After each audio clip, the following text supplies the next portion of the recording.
पेण खोपोली मार्गावर आज सायंकाळी 7:15 वाजण्याच्या सुमारास एक मोठी दुर्घटना होता टळली आहे. पुणे येथून दापोलीकडे निघालेल्या एका चालत्या कारने अचानक पेट घेतला. सुदैवाने कारमधील 3ही प्रवासी सुरक्षित बचावले असून पेण नगर परिषद अग्निशामक दलाच्या जवानांनी तत्परता दाखवत आग त्वरित आटोक्यात आणली. पुणे येथून दापोलीच्या दिशेने निघालेली ही कार सायंकाळी 7:15 वाजण्याच्या सुमारास पेण खोपोली रोडवरील श्री कॉम्प्लेक्स समोर आली असता कारच्या इंजिनमधून अचानक धूर निघू लागला आणि काही क्षणातच कारने पेट घेतला. कारमध्ये असलेले अजय मानकर, अजय पगारे, चेतन इंदोरे यांनी प्रसंगावधान राखत त्वरित गाडी थांबवली आणि खाली उतरल्यामुळे ते बचावले.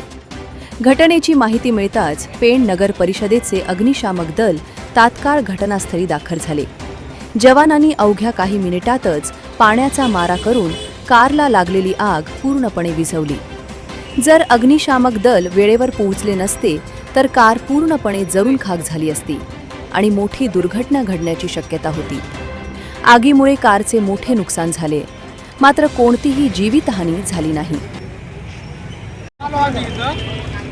बंद पडली पुढे आलो काटर मारून बघितलं पुढे ते दूर येत होता. दूर आला की तिने पेढी बंदच पडली.